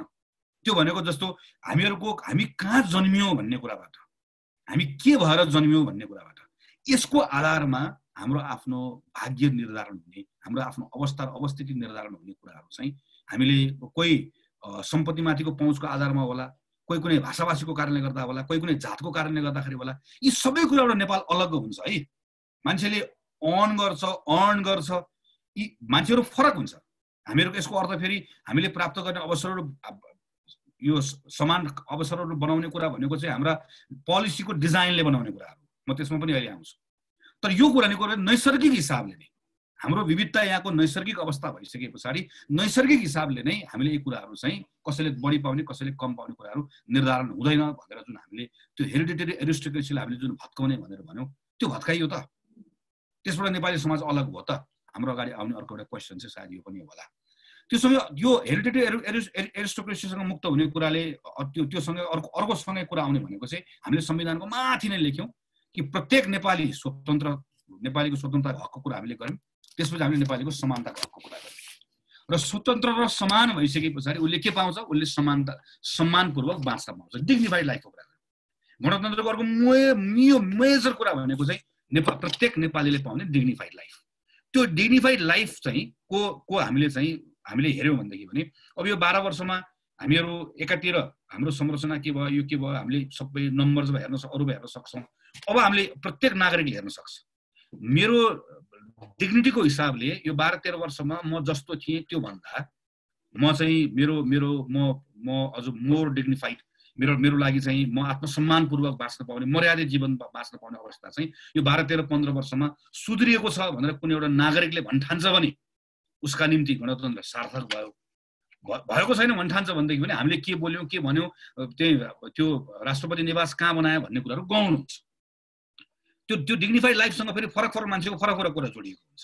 कसैलाई हिजो मैले मेरो भाषामा चाहिँ म दमनमा परेको थिएँ, आज म त्यहाँभित्र चाहिँ मैले समान भएको महसुस गरेको छु भन्ने कुराले मेरो डिग्निटीको कुराको सन्दर्भमा मैले पाएको छु भनेर महसुस गरेको कुरा होला। कसैले चाहिँ यो पब्लिक डोमेनभित्र रहेका एजुकेसन हेल्थ जस्ता कुराहरूको कारणले गर्दा रहेको होला, रोजगारीको अवसरहरूको कारणले गर्दा रहेको होला, फरक कुराहरू हुनसक्छ। तर त्यो डिग्निटीको कुरा मैले अर्काको बारेमा भनिदिएर हुँदैन। तपाईँलाई मैले दिएको छु, संविधानमा लेखिदिएको छु, गरिदिएको छु भनेर हुँदैन। उसले पाएको छ कि छैन भन्ने कुरा हो। र के कुरा हो होइन के कुरा हो भन्ने कुरालाई हामीले आधार बनाउने कुरा भनेको मैले अघि पनि भने हाम्रो कन्स्टिट्युसनले आधार बनाएका कुराहरू हो। यो कुराहरूको सन्दर्भमा नेपालीहरूले फरक सन्दर्भमा कसरी मैले प्राप्त गरेँ भनेर भन्ने अवस्था होला। मलाई यहाँभित्र जस्तो फेरि म त्यही रुकुमको घटनाको सन्दर्भमा आउँछु। रुकुमको घटनाको दुईटा पाटो मैले अहिले हेरिरहेको, एउटा वैधानिक पाटो, एउटा वैधताको पाटो। हाम्रो गणतन्त्र वैधानिक आधारमा मात्रै टिक्न सक्दैन, वैधताको कुरा पनि हुन्छ। वैधानिक कुरा भनेको लेखिने कानुनहरूका कुराको सन्दर्भमा, संख्याका कुराको सन्दर्भमा, नियमको कुराको सन्दर्भमा आउने हो। वैधताको पाटो भनेको समाजले गर्ने व्यवहारका सन्दर्भमा, उसको अनुमोदनका सन्दर्भमा आउने हो। यहाँभित्र एउटा व्यक्ति मारियो भन्ने कुरा मात्र होइन, एउटा मान्छे हुन नपाएको घटनालाई समाजले त्यो विषयका सन्दर्भमा आफ्नो मत राख्नुपर्ने बेलामा, सिङ्गो नेपाली समाज अहिले आक्रोशित हुनुपर्ने बेलामा, त्यसका विरुद्धमा एक भएर बोल्नुपर्ने बेलामा पनि हामीहरू चाहिँ किन्तु परन्तु जोडेर भन्ने खालको जुन हाम्रो अवस्थाहरू अहिले पनि बनेको देख्दछौँ हामी। यसले हामीले के देखाइरहेको छ भनेदेखि भने मैले अघि भनेको कि त्यो वैधानिक हिसाबले त कानुनमा नयाँ कुरा लेखेछौँ भनेछौँ बोलेछौँ, तर हाम्रो आफ्ना सम्बन्धहरू, हाम्रो चेतना, यसलाई बदल्ने कुराहरूको सन्दर्भमा चाहिँ त्यो गणतान्त्रिक चेतना निर्माण भएछ त बृहत्तर। यो माथि शासकको कुरा मात्र होइन, समग्रमा होल सोसाइटीमा मैले त्यसरी घरका राजाहरू हामीले विदा गरेछौँ त, परिवारको राजा, समुदायको राजा नारायणटीबाट मात्र विदा गर्ने कुरा गणतन्त्र होइन। सोसाइटीभित्र भएको त्यो राजाको चेन जुन थियो, काहीँ चाहिँ यो मेल हेड होला, काहीँ अर्को होला, यो कुराको सन्दर्भमा सायद हामीहरूको केही कमजोरी रह्यो भन्ने लाग्छ। र म कुरा टुङ्ग्याउँछु।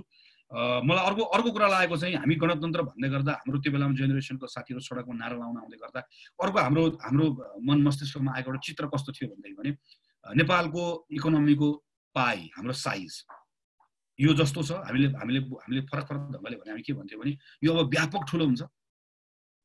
यो व्यापक ठुलो हुँदै गर्दा चाहिँ कुनै एउटा व्यक्तिको अंश बढेकोले गर्दा समग्र नेपालको अंश बढ्ने होइन, कुनै एउटा समुदायकोले प्राप्त गरेको अंश बढेकोले वा कुनै एउटा क्षेत्रको कारणले गर्दा बढ्ने होइन। हामी सबैको पनि अंश बढेको हुन्छ। हामी सबैको अंश बढिरहँदै गर्दा सिङ्गो नेपालको त्यो केकको साइज, पाइको साइज पनि बढेको हुन्छ, वा नेपालको पाइको साइज बढिरहँदै गर्दा हामी सबैको अंश पनि बढेको हुन्छ। त्यसैले हामी अर्थात् यसलाई अझ सरल भाषामा भन्दै गर्दा हामी सबैको जीवन स्तरमा सकारात्मक बदलाव आएको हुन्छ। हामी अहिले जस्तो अवस्थामा छौँ योभन्दा राम्रो गरिरहेका हुन्छौँ, योभन्दा राम्रो हुन्छ भन्ने विश्वासले हामीलाई त्यो बाटोमा डोराइरहेको हुन्छ। कसैको लागि भएको होला, तर समग्रतामा हामी हेऱ्यौँ भनेदेखि भने यही कुरा हुन्छ। अहिले कुवेतमा वा इजरायलमा वा कतारमा वा भारतको सिमानामा अलपत्र परेर बसिरहेका मानिसहरूका निम्ति चाहिँ त्यहाँ जाने अवस्था किन बन्यो? आज देश फर्काउन नसक्ने वा नपाउने अवस्था किन बनिरहेको छ? यो सबै कुराको राखेर हामीले हेर्यो भनेदेखि भने चाहिँ गणतन्त्रको सान्दर्भिकता उनीहरूको जीवनमा कसरी आयो त?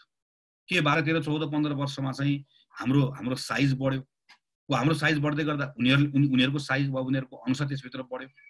यो हिसाबले पनि सायद चाहिँ हामीले गणतन्त्रको 12, 13 वर्षको बहस कस्तो रह्यो भनेर हेर्नुपर्छ होला। र मेरो यो चाहिँ अन्तिम कुरा चाहिँ हाम्रो रुल अफ इन्गेजमेन्ट, हामीले अघि कुरा आयो स्थानीय सरकार, सङ्घको सरकार, यी थुप्रै कुराहरूमा धेरै सकारात्मक परिवर्तनहरू भएको छ। यसको चर्चा पनि गरौँ, यसलाई अझ बढाउँदै पनि लिएर जाउँ। तर अघि नै श्याम दाइले पनि भन्नुभयो, नरेन्द्र दाइले पनि भन्नुभयो, तर त्योसँगै अर्को महत्त्वपूर्ण कुरा भनेको चाहिँ त्यो हाम्रो एजेन्सीहरूमा देखिने चेन्ज, रुल्समा देखिने चेन्ज भन्दा इम्पोर्टेन्ट कुरा भनेको चाहिँ प्रवृत्तिको कुरा सबभन्दा महत्त्वपूर्ण कुरा हो। त्यो बदलियो त। हिजो संवैधानिक राजतन्त्र र बहुदलीय व्यवस्था हुँदै गर्दाको नेपालको राजनीतिक दल वा हामी राजनीतिक कर्मीहरू जो थियौँ, अल्टिमेटली त केही इन्डिभिजुअल्सहरू हो, हाम्रो सोच, हाम्रो शैली, हाम्रो प्रवृत्ति जे थियो, हाम्रो यतापट्टि गणतान्त्रिक चेतनाको साथमा अब हामी आएका हौँ, हामी भौ भनेर भन्दै गर्दा हामी शासक हौँ भनेर भन्ने हाम्रो मनोवृत्ति जस्ताको तस्तै छ। हामी आदेश दिने मानिसहरू भनेर भन्ने हाम्रो मनोवृत्ति जस्ताको तस्तै छ। यी सबै कुरालाई ग्रहण गर्न, बदल्नका निम्ति हामीहरू तयार भइरहेका छैनौँ भनेदेखि भने यसले पनि चाहिँ नागरिकले चाहिँ के डिफरेन्स महसुस गर्छ त? कहिलेकाहीँ हामी हेरेर सामान्य कुरा लाग्छ, तर सिम्बोल्सहरूले अर्थ राख्छ। जस्तो आजको कार्यक्रममा म पाठशालाको साथीहरूलाई म आग्रह गर्न चाहन्छु, खास गरिकन व्यवस्थापन गर्ने साथीहरूलाई म क्षमा पनि चाहन्छु। कतिपय साथीहरूले सामाजिक सञ्जालमा महत्त्वपूर्ण कुरा उठाउनु भएको छ। यत्रो विषयको संवाद गर्दै गर्दा आज तोकेर तपाईँहरूले एकजना महिला वक्ता किन राख्नु भएन?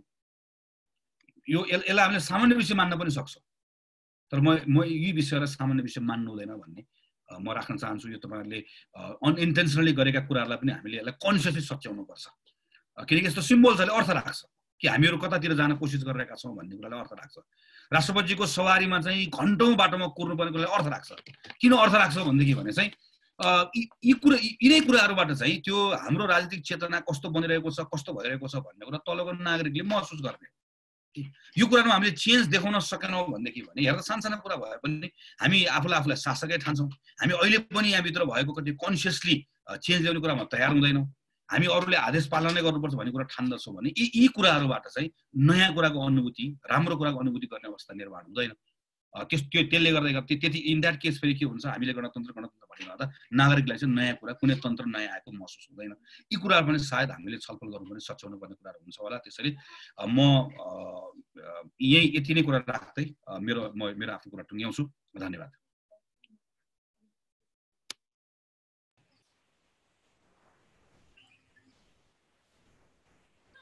हार्दिक धन्यवाद तथा आभार व्यक्त गर्दछु आदरणीय गगन दाइ।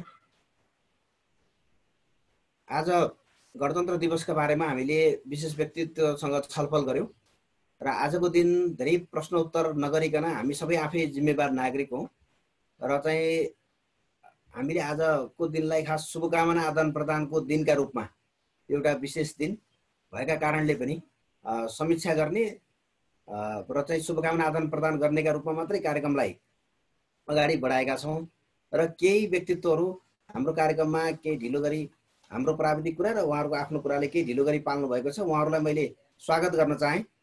गाउँपालिका राष्ट्रिय महासङ्घ महासचिव इन्द्रावती गाउँपालिकाका अध्यक्ष समेत हुनुहुन्छ बमसल तामाङ, उहाँलाई म हार्दिक स्वागत गर्न चाहन्छु। त्यसै गरी कृष्ण कुमारी खतिवडाज्यूलाई म हार्दिक स्वागत गर्न चाहन्छु। हामीले कार्यक्रममा केही शुभकामनाहरू मात्रै लिने भनेर तय गरेका छौँ, तसर्थ संक्षिप्तमा आफ्ना कुराहरू राखिदिनका निम्ति मैले कार्यक्रममा नेपाली काङ्ग्रेस केन्द्रीय सदस्य डाक्टर डिला सङ्ग्रौलाज्यूलाई हार्दिक अनुरोध गर्दछु। धेरै धेरै धन्यवाद। आज गणतन्त्र दिवस 12 वर्ष पुगेर 13औं गणतन्त्र दिवस हामी मनाइरहेका छौँ। आज मात्रै एउटा चाहिँ बौद्धिक छलफलमा भाग लिने मैले अवसर पाएको छु। छलफललाई अझ हामी बढाउँदै अगाडि जानुपर्छ। श्याम दाईको, हाम्रो युवा नेता गगनजी, नरेरी दाई, म तिनटैको र अन्य जिल्लाबाट जोडिनु भएको साथीहरूको पनि केही कुरा सुन्ने अवसर पाएँ। सर्वप्रथम यो गणतन्त्र दिवसको सन्दर्भमा सबैलाई शुभेच्छा, शुभकामना व्यक्त गर्न चाहन्छु। तर हामी आज 13औं गणतन्त्र दिवस मनाइरहँदा आज देशैभरि नेपाली जनता जुन छन् आज पनि यो कोरोनाको कहरभित्र धेरै गरिब असहाय मजदुर किसानहरू रोगले भन्दा पनि भोकले मर्ने अवस्था छ। तिनका आवाजहरूलाई, तिनका क्रन्दनलाई, तिनका भावनालाई यो गणतन्त्र दिवसले सम्बोधन गर्न सकेका छैन। हामीले तिनलाई सम्बोधन गर्न सकेका छैनौँ। त्यसतर्फ पहिलो हाम्रो ध्यान जानुपर्छ जस्तो मलाई लागेको छ। तेस्रो, आज अप्ठ्यारो परिस्थितिमा गणतन्त्र नेपाल त भयो, तर आजको गणतन्त्र नेपाल हामीले ल्याएको गणतन्त्र चाहिँ यो राजतन्त्रको लेगेसीबाट चाहिँ टाढा रहन सकेन कि र त्यो हुँदाले गर्दा नेपाली जनताले जुन सोचे, आज लाखौं नेपाली जनताले साधक प्राप्त गरेर आज यो मुलुक संघीय लोकतान्त्रिक गणतन्त्रको जगमा उभियो। तर मुलुकलाई, नेपाली जनतालाई समृद्धि र विकाससँग हामीले गाँच्न सकेनौँ। यो मुलुकलाई नयाँ नेपाल बनाउने सपना छ, त्यो बनाउन सकेनौँ। आज पनि गणतन्त्र नेपाल बनाउने जति पनि शहीदहरू छन्, तिनका परिवार छन्, द्वन्द्व पीडित छन्, अपाङ्ग छन्, तिनीहरू के कस्तो अवस्थामा छन्, तिनको घर परिवारलाई सम्मान र तिनको परिवारलाई चाहिँ केही आर्थिक व्यवस्थापन हामीले गर्न सकेका छैनौँ। त्यसैले गर्दा गणतन्त्र नेपालको जुन हामीले व्यवस्था परिवर्तन भयो, तर गणतन्त्र नेपालको शासन गर्नेको सोच, चरित्र, शैली चाहिँ रूपान्तरण हुन सकेन। आजको दिनमा पहिला हामीले गरौँ, हाम्रो आचरण, हाम्रो चरित्र, हाम्रो सोच र राष्ट्र र जनता बनाउने भनेर समर्पण भएर गणतन्त्रको जगमा उभिएका थियौँ। त्यो गणतन्त्रलाई हामीले संस्थागत विकास जोडेर यो गणतन्त्रलाई नेपाली जनतासँग चाहिँ जनताको जनसवालसँग, जनताको जनजीविकासँग, जनताको जुन सुन्दर सपना थियो त्यो सपनालाई परिपूर्ति गर्नसँग चाहिँ हामीले गाँच्न सकौँ, यो शुभेच्छा म व्यक्त गर्न चाहन्छु। अन्तमा म धेरै कुरा पनि नराखेर यस्ता छलफलहरू हामी चलाउँदै जाउँ, कति लामो समयसम्म हामी यो महासङ्कटभित्र रहन्छौँ, त्यो जनताको समस्यालाई चाहिँ सम्बोधन गर्नतर्फ सोच्नु पर्यो। र आज गणतन्त्र नेपाल हामी मनाउँदै गर्दा विदेशमा चाहिँ 40 लाख भन्दा बेसी नेपाली छन्। 15-20 लाख नेपालीलाई नेपाल ल्याउनु पर्ने छ।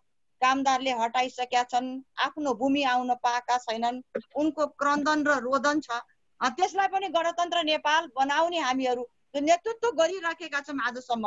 त्यसतर्फ पनि हाम्रो ध्यान र सोच जाओस्। अर्को, गणतन्त्र नेपाल हामी भन्छौँ, कोरोना पछाडिको यो मुलुक जुन आज छ नि, त्यो चाहिँ आज अर्थतन्त्र, उद्योग व्यापार सबै धराशय छ। अब हामीले कृषिमाथि नयाँ क्रान्ति गर्नु छ, नयाँ सोच, नयाँ योजना, एउटा चाहिँ हाम्रो अहिलेको तत्कालीन योजना, दीर्घकालीन योजनाहरू पनि गणतन्त्र नेपालभित्र आज हामी वचनबद्ध गरौँ। यस्ता खालका हाम्रा जुम बैठकहरू गरौँ, कसरी नेपाललाई बनाउने, नेपाली जनताका आवाजलाई कसरी सम्बोधन गर्ने, नेपाली जनताका अधुरै रहेका सपनालाई कसरी साकार बनाउने, यसतर्फ चाहिँ यस्ता बैठकहरू अगाडि लैजाउँ। सबैलाई शुभेच्छा व्यक्त गर्छु। म आयोजकप्रति पनि धेरै धेरै धन्यवाद दिन चाहन्छु। धन्यवाद। जय नेपाल। धन्यवाद दिला दिदी महत्त्वपूर्ण भनाइका निम्ति। नेपाली काङ्ग्रेस सिन्धुपाल्चोकका सभापति विकास लामाजीलाई म हार्दिक अनुरोध गर्दछु।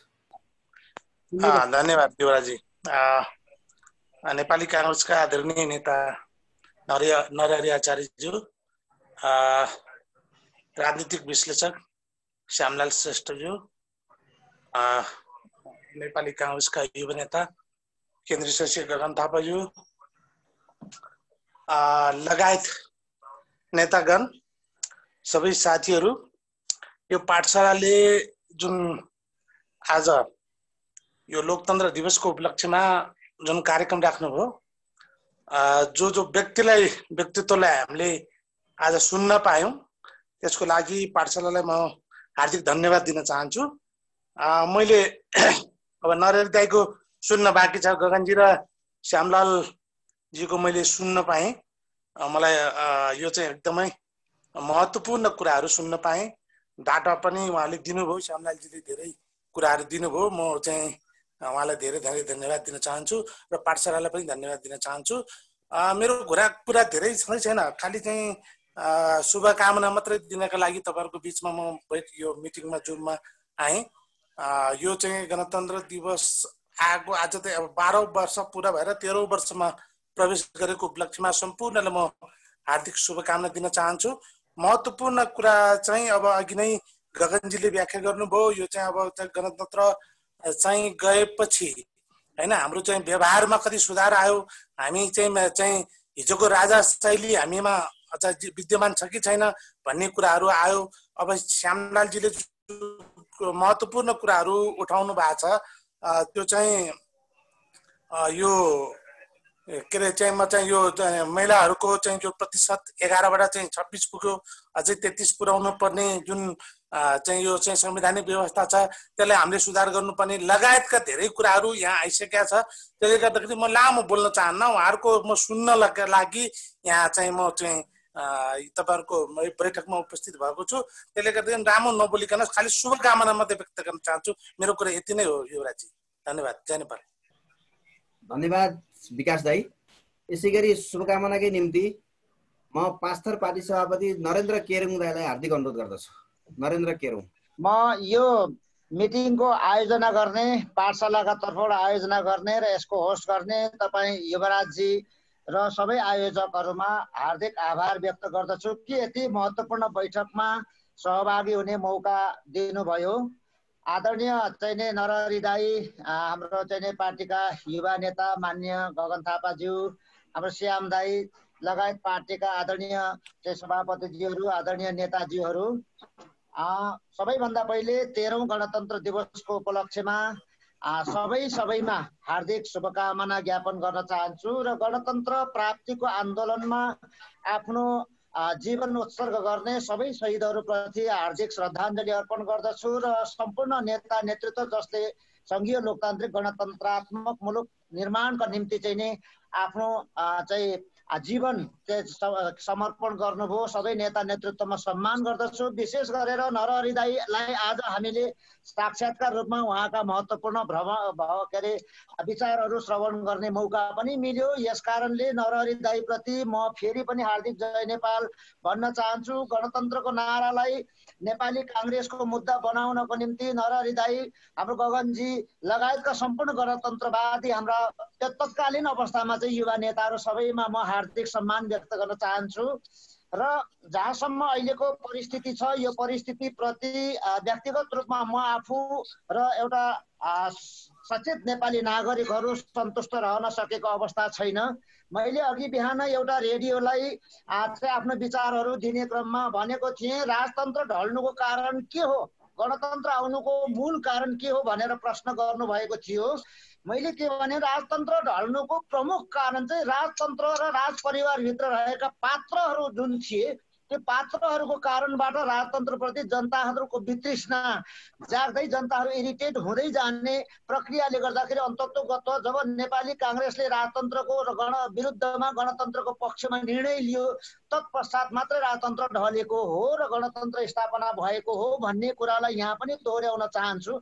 अहिलेको परिस्थितिमा दुईवटा पार्टी जोल्ठिएर बनेको करिब निकटको 2/3 बहुमतको जुन सरकार छ र अस्ति मधेसवादी दलहरूको समर्थनमा जुन 2/3 को सरकार थियो त्यसले गणतन्त्रको लोकतान्त्रिक गणतन्त्रको संघीय लोकतान्त्रिक गणतन्त्रको चाहिँ उपहास गरेको महसुस सम्पूर्ण जनताहरूले गरिराखेको स्थिति छ।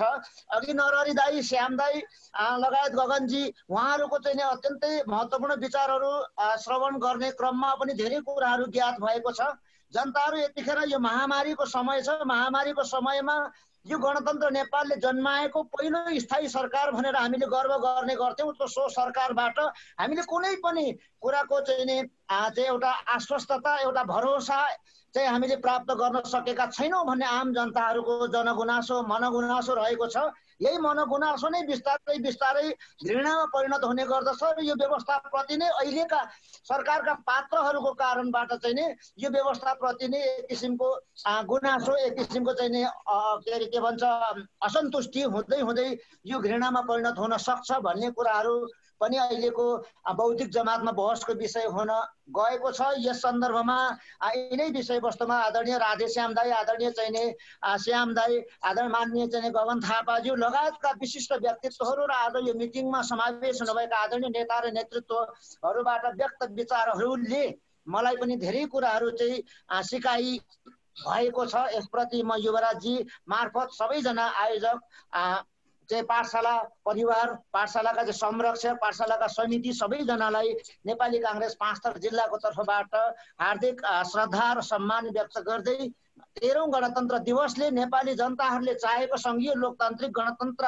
मुलुकका नागरिक भएर बाँच्नको निम्ति जे न्यूनतम आधारभूत चाहिँ मापदण्डहरू हुनुपर्ने त्यो मापदण्ड पुरा गर्नको निम्ति नेपाली काङ्ग्रेस एउटा वेटिङ गभर्मेन्टको हैसियतबाट र वेटिङ गभर्मेन्टको रूपबाट सम्पूर्ण जनताहरूलाई पूर्ण रूपेण आश्वस्त र विश्वस्त तुल्याएर आगामी मुलुकको नेतृत्व गर्ने जुन अभियानमा आजको गणतन्त्र दिवसले हामी सबैलाई शक्ति र सामर्थ्य प्रदान गरून् भन्ने शुभकामना व्यक्त गर्न चाहन्छु।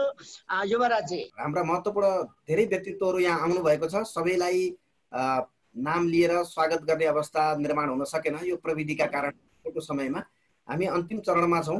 कार्यक्रममा उपस्थित सम्पूर्णलाई काङ्ग्रेस पाठशालाको तर्फबाट धन्यवाद ज्ञापन गरिदिनु हुन काङ्ग्रेस पाठशालाका आदरणीय प्रताप पौडेलजीलाई म हार्दिक अनुरोध गर्दछु। धन्यवाद युवराजी। यहाँहरू सबैलाई नमस्कार।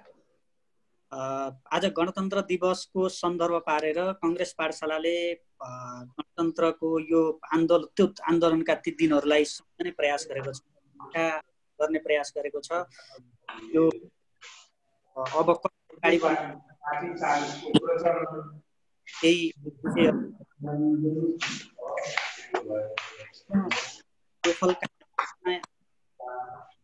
गणतन्त्र गणराज्य अभियानको एकजना अभियन्ता भन्न रुचाउँछु म।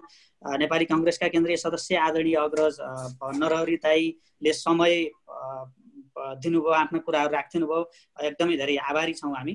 र सँगसँगै नागरिक आन्दोलनका अगुवा, राजनैतिक विश्लेषक र लेखक समालोचक आदरणीय श्याम श्रेष्ठ दाई, यहाँको महत्त्वपूर्ण समयका लागि काङ्ग्रेस पाठशाला आभारी छ। त्यस्तै गरी काङ्ग्रेस पाठशालाको संरक्षक पनि नेपाली काङ्ग्रेसको केन्द्रीय सदस्य र गणतान्त्रिक आन्दोलनको एकजना अगुवा आदरणीय गगन दाईका विचारहरू हामीले सुन्यौँ। त्यस्तै आदरणीय नेपाली काङ्ग्रेसको केन्द्रीय सदस्य डिला सङ्ग्रोला दिदी लगायत विभिन्न क्षेत्रका देशभित्र रहनुभएका, देश बाहिर रहनुभएका थुप्रै व्यक्तित्वहरू हुनुहुन्छ। यहाँ देखिरहेको चाहिँ डाक्टर मानबहादुर केसी दाई हुनुहुन्छ, माधवी भट्ट दिदी हुनुहुन्छ, मनोजमणि आचार्य, डाक्टर पूर्ण नेपालीदेखि शिक्षा क्षेत्रको अभियन्ता शिशिर खनाल, उमेश थानी, जनकराज गिरी दाई हुनुहुन्छ, नरेन्द्र केरुङ दाई, स्पेनबाट एकराज गिरी दाईले सुनिराख्नु भएको छ। त्यस्तै बेल्जियमबाट साथीहरू हुनुहुन्छ, पार्टी सभापतिहरू, विभिन्न क्षेत्रको जति पनि यहाँ प्रत्यक्ष रूपमा जुममा जोडिएर उपस्थित हुनुभएको छ, सबैप्रति आभारी छौँ। हामीले 100 भन्दा बढी सहभागी हुने गरी लिङ्क बनाएका थियौँ, तर प्राविधिक रूपमा त्यो मिलेन। धेरै अग्रज तथा साथीहरू जुममा जोडिन सक्नु भएको छैन र त्यसप्रति हामी क्षमा चाहन्छौँ। र लाइभ मार्फत जोडिनु भएको छ विभिन्न ठाउँबाट, सबैलाई फेरि पनि धन्यवाद दिन चाहन्छु। र हाम्रो काङ्ग्रेस पाठशालाले यसरी नै विचार मन्थन विभिन्न समयमा गर्दै आइरहेको छ। यसपटक यो गणतन्त्र दिवसलाई शुभकामना आदान प्रदान कार्यक्रम विशेषको रूपमा हामीले तय गरौँ। अन्य कार्यक्रमहरूमा विचार अन्तर्क्रिया छलफल हुने गरी हामीले कार्यक्रमहरू व्यवस्थापन त्यसरी गर्नेछौँ।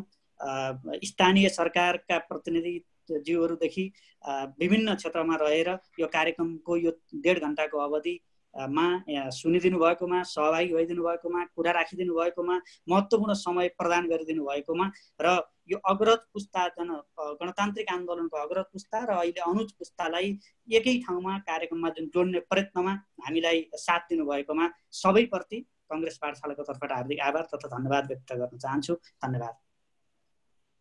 धन्यवाद प्रतापजी, धन्यवाद ज्ञापनका लागि।